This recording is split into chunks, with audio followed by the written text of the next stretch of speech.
Assalamualaikum warahmatullahi wabarakatuh. Halo teman-teman semua, perkenalkan aku Imas Darrohma. Teman-teman bisa panggil aku Imas. Umur aku sekarang 22 tahun dan aku masih seorang mahasiswa.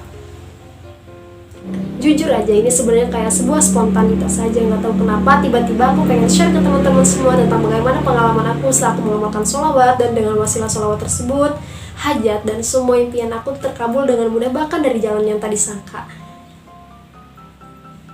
Tadinya sebelum aku bikin video ini, aku berniatan buat share ke temen-temen itu lewat podcast saja. Aku merasa aku tuh kurang pede kalau ngomong depan kamera. Kalau ngomong depan umum ya it's okay, biasa aja. Aku berani-berani aja, pede-pede aja, kayak gak ada masalah aja. Tapi gak tahu kenapa kalau ngomong depan kamera tuh kita kayak tersadarkan, oh betapa jeleknya muka gue gitu. Nah, tadinya aku bener-bener ngerasa insecure sama diri aku sendiri. Aku ngerasa kurang pede kalau buat ngomong. Aku ngerasa kurang pede kalau buat ngomong depan kamera. Aku sadar kalau muka tuh kayak pas-pasan banget. Kayak good looking aku tuh nggak ada. Sampai-sampai dengan wajahku yang pas-pasan, dengan ketidak good lookingan aku sampai berpikir, emang ada orang yang mau dengerin aku ngomong? Emang ada orang yang mau dengerin aku cerita? Sedangkan good looking aku aja nggak ada. Akhirnya setelah aku berpikir dengan panjang, setelah aku berpikir dengan pikiran yang jernih, akhirnya aku tersadarkan bahwa itu hanyalah healthness mental aku aja. Mental aku nyatanya yang kurang sehat. Tujuan aku dan niat aku buat bikin video ini ya aku kayak pengen menebar kemanfaatan aja sih. Pengen menebar manfaat, pengen share ke teman-teman semua. Intinya satu, meraih ridho Allah sih. Meraih ridho Allah aja deh, meraih ridho Allah. Kalau semuanya udah karena Allah ya, mau sejelek apapun lu, mau apapun kekurangan kita gitu, kita nggak akan itu jadikan penghalang buat menebar kebaikan gitu aja sih. Kembali ke niat suci kita. Setelah dipikir-pikir betapa kejamnya sih kehidupan ini, betapa kerasnya kehidupan ini. Kalau misalkan kita mau menebar kemanfaatan aja, mau berbuat baik aja, kita harus mengandalkan kecantikan. Oh my god. Nih buat teman-teman nih yang merasa insecure sama dirinya sendiri, udah deh, lakuin semuanya karena Allah deh. Kembali ke Allah, sayangi diri kita sendiri deh. Orang lain aja udah ngejek lu gitu, kenapa lu harus nggak nerima diri lu sendiri gitu? Lagian kalau dipikir-pikir, kalau misalkan kita mau menebar kebaikan aja, mau berbuat kebaikan aja, harus mengandalkan kecantikan. Itu betapa kerasnya kehidupan ini cuy, betapa kejamnya kehidupan ini. Kalau misalkan mau berbuat baik, mau menebar manfaat aja, kita harus mengandalkan kecantikan. Lu jelek, berarti lu gak bakal berbuat baik sampai nunggu lu cantik, sampai mati pun lu gak bakal cantik-cantik. Pokoknya nih, kalau misalkan ada teman-teman yang malu buat share, buat bikin video karena belum pede ngelihat muka diri sendiri, ya udah deh, nggak usah mikirin apa-apa, nggak usah mikirin lu mau dihina sama orang, yang nggak usah mikirin bakal dapet pujian apa enggak. Tujuan kita tuh mengharap ridho Allah, bukan mengharap pujian. Jadi nanti kalau misalkan nanti ada yang ngejudge kita, dia mah jelek gini-gini, lah bodo amat gitu aja, lu belajar bodo amat aja sih. Jadi poin pentingnya di sini, hikmah yang bisa aku ambil dari diri aku pribadi, siapapun kita, dimanapun kita, dan apapun keadaan kita, jangan sampai kita jadikan kekurangan dan kelemahan kita tuh sebagai penghalang buat kita berbuat kebaikan. Selagi kebaikan yang kita lakukan itu tujuannya karena Allah, gitu aja. Kita harus jadikan kelemahan, kekurangan yang ada pada diri kita itu sebagai kekuatan kita untuk terus menebar kebaikan, untuk terus menebar kemanfaatan. Udah gitu aja. Kalau mau berbuat baik, kalau mau menebar manfaat, nggak usah mikir cantik apa enggaknya, udah gitu aja teman-teman. Buat yang masih belum pede buat bikin video, sedangkan kamu tuh udah punya materi, yang mana materi itu kayak bener-bener dibutuhin banget gitu sama orang-orang. Tuh, you do it, lakukan itu dan lakukan itu. Di sini aku ingin cerita ke teman-teman semua tentang bagaimana pengalaman aku mengamalkan sholawat dan keajaiban yang aku alami setelah aku mengamalkan sholawat. Jadi pada saat itu tahun 2015 aku duduk di kelas 3 SMA atau kelas 12. Seperti yang teman-teman ketahui namanya kelas 13, udah di akhir penghujung tahun, tingkat akhir deh gitu. Pasti kita sedang sibuk-sibuknya mempersiapkan UN. Nah, di samping mempersiapkan UN, pasti juga kita sudah merencanakan rencana-rencana kedepannya, bagaimana setelah lulus nanti, mau kemana, mau kuliah apa, mau kerja, kalaupun mau kerja di mana, di bidang apa, kalau mau kuliah jurusan apa, di universitas apa, di fakultas apa. Intinya kita sudah mempersiapkan bagaimana kedepannya setelah lulus dari sekolah kita nanti. Nah saat itu setelah lulus nanti aku punya rencana, aku pengen kuliah, aku pengen banget kuliah. Tapi nggak tahu kenapa tiba-tiba ada satu pikiran yang mengganjal di pikiran aku, yaitu saat itu aku berpikir, yang namanya mahasiswa, yang namanya anak kampus, kita butuh satu barang yang mana barang tersebut benar-benar menjadi penunjang kegiatan proses belajar mengajar mahasiswa di kampus, yaitu laptop. Sedangkan waktu itu aku nggak punya laptop, itu yang jadi kendala. Aku pengen banget punya laptop. Aku pengen banget punya laptop saat itu, tapi aku nggak berani bilang ke orang tua karena aku melihat kondisi orang tua aku yang pas-pasan. Maksudnya ya aku ngeliat keadaan orang tua aku. Bayangin aja, aku itu anak pertama dari 6 bersaudara. Aku waktu dulu mondok di pesantren, aku dulu di pesantren, adik aku juga di pesantren tuh 3 orang. Jadi yang di rumah tuh cuma 2 orang, si bungsu, ya kalau nggak salah si bungsu sama pengais bungsu. Bayangin aja gimana sih gitu. Yang namanya di pesantren itu ada SPP bulanan, belum lagi uang jajan bulanan. Pokoknya kayak bener-bener kayak setelah aku pertimbangkan, lebih baik aku mengurungkan untuk beli laptop daripada aku bilang ke orang tua gitu. Abah dan ibu aku tuh kayak nggak kerja. Abah bukan PNS, Abah bukan PNS, bukan juga petani. Kalau petani ya dia masih punya penghasilan, bukan juga pedagang. Pokoknya Abah tuh kayak nggak punya mata pencaharian deh gitu. Kayak tapi ya bismillah dengan izin Allah semuanya kayak dimudahin aja gitu. Ibu aku juga cuma ibu rumah tangga yang kerjanya ngurusin anak, ngurusin rumah, dapur, udah gitu aja. Jadi itulah yang menjadi pertimbangan aku sehingga aku mengurungkan niat aku, sehingga aku mengurungkan untuk bercerita ke orang tua aku kalau aku pengen banget punya laptop. Karena aku nggak berani buat bilang ke orang tua.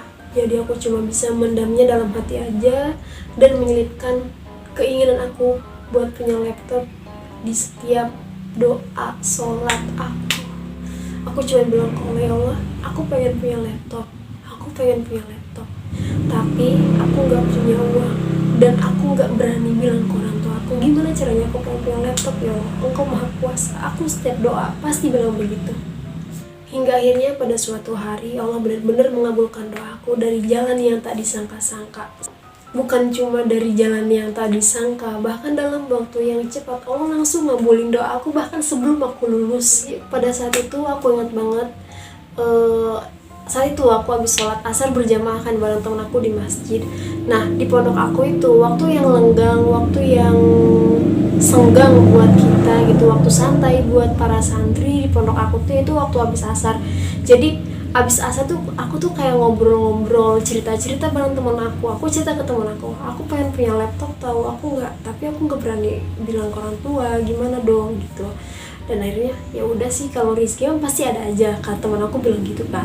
Jadi selang beberapa menit kemudian setelah aku cerita ke teman aku, tiba-tiba aku ngedenger pengumuman, dan di pengumuman itu aku bilang di pengumuman itu disebut bahwa nama aku tuh dijenguk gitu. Jadi kalau di pondok aku tuh santri yang dijenguk keluarganya, yang dijenguk orang tuanya itu diumumin. Jadi bayangin dong, sepondok tahu semua kalau kita dijenguk.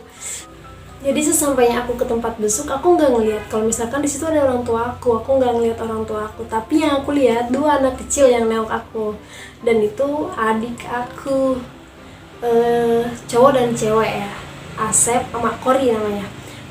Asep itu saat itu tuh umur 4 atau 3 tahunan, sedangkan Kori umur 7 tahun. Jadi keadaan Kori saat itu udah bisa baca, Asep belum bisa ngapa-apa, belum bisa baca. Nah biasa aku nanya ke adik aku gimana kabar, nanya gimana keluarga pada sehat semua apa enggak. Biasalah kayak obrolan basa-basi buat pemulai pembicaraan. Tiba-tiba adik aku yang kecil nyeletuk lah, dia bilang begini, teh ada yang ngasih laptop loh, ada yang beliin laptop di rumah gitu. Aku kayak bodo amat, kayak nggak denger kayak buat apa sih dengerin itu gitu, kayak nggak peduli. Kalau misalkan nggak peduli kalau misalkan aku ada yang beliin laptop di rumah ya. Nah, ya wajar aja kan yang bilang bocah, siapa tahu bocah itu halu gitu. Makanya aku kayak nggak ngeladenin deh omongan adik aku gitu. Nah, akhirnya adik aku yang cewek yang umur 7 tahun itu, dia tuh kayak semakin cerita kayak semakin menjelaskan lebih ke spesifik merek laptopnya itu gitu tuh. Itu loh teh, tahu nggak merek laptopnya apa? Kayak gitu kan dia nanya. Apa gitu namanya tuh Acer, kayak gitu kan. Acer. Aku ketawa dong. Hah? Masa sih iya? Kok bener gitu? Aku kayak setelah adik aku nyebutin merek laptop tersebut, aku jadi kayak percaya gitu. Masa sih iya gitu? Aku dibeliin laptop. Iya tadi, iya katanya ada yang beliin laptop mereknya Acer katanya. Yang namanya anak kelas 1 SD, dia udah bisa baca, tapi dia baca ya sesuai dengan tekstual aja, sesuai dengan literal aja gitu. Emang Acer itu Acer, mereknya kan Acer, tulisannya Acer. Jadi dia ungkapin bahwa laptop yang dibeliin tamu buat aku tuh mereknya Acer gitu. Makanya aku kayak percaya. Oh my god, secepat ini aku kayak langsung nangis terharu biru gitu ngedengar kalau misalkan ada tamu yang beliin aku laptop. Abis itu karena adik aku nengok itu sama tetangga, aku nggak punya kakak, jadi sama tetangga aku tuh nelpon ke abah, dan akhirnya abah bilang di situ, teteh selamat, teteh ada yang ngasih laptop gini ya. Pokoknya gimana sih, dengan bahasa ayah yang bener-bener nyentuh ke hati gitu deh, kayak oh my god ya Allah, Rizky nggak ada yang tahu aku nggak keluar uang sepeser pun buat beli laptop gitu. Ya itu intinya awal cerita yang aku anggap amazing, itu aku bisa beli laptop dengan sia-sia, dengan gratis, dikasih orang gitu. Aku bisa punya laptop, aku bisa punya laptop tanpa aku keluar uang, gratis. Ya kalau dilihat dari ini, aku mana mungkin bisa beli laptop. Aku aja buat beli HP nggak berani bilang gitu, buat beli HP aku nggak berani bilang. Jadi aku pun saat itu belum pegang HP, jadi aku sengaja pengen punya laptop dulu baru udah punya HP gitu. Pada suatu ketika akhirnya aku ceritalah pengalaman aku, Bu, aku gini dulu, aku tuh kayak pengen banget punya laptop, aku nggak berani bilang ke ibu, nggak berani bilang ke abah, aku tahu pengeluaran kalian tuh banyak, aku bilang gitu kan ke ibu. Ibu aku tuh kayak malah sedih gitu, yang ngedenger aku nggak mau bilang ke dia, nggak mau bilang ke abah. Dia cuman maksudnya aku cuman doa, aku cuman minta ke Allah dan cuma memendam di hati gitu, tanpa ada niat buat cerita ke orang tua gitu. Tapi dengan kamu doa, dengan kamu cerita dalam hati gitu, nggak minta langsung ke orang tua, Allah ngabulin itu gitu. Coba kalau kamu mintanya ke ibu, pasti ibu tolak dong, pasti ibu oh no gitu, pasti ibu bilang tidak gitu. Dan akhirnya setelah aku cerita begitu, aku langsung tuh nonton acara TV di Hitam Putih. Saat itu yang jadi bintang tamunya juga adalah Wirda Mansur. Aku inget banget, Wirda Mansur juga di situ cerita bagaimana dia pengen laptop, dia kepengen laptop MacBook Air. Wah, di situ dong aku kayak semakin amazing. Maksudnya lo abis cerita sama ibu, aku nonton siaran TV. Abis pas nonton siaran TV tuh kebetulan banget acaranya Hitam Putih dan dibintang tamui oleh Wirda Mansur. Di sana Wirda Mansur juga cerita bagaimana dia pengen punya laptop, pengen punya MacBook. Jadi terima kasih teman-teman, semoga channel ini bermanfaat untuk teman-teman semua. Silahkan like, share, komen, dan subscribe. Sampai ketemu di video selanjutnya. Dadah. Assalamualaikum warahmatullahi wabarakatuh.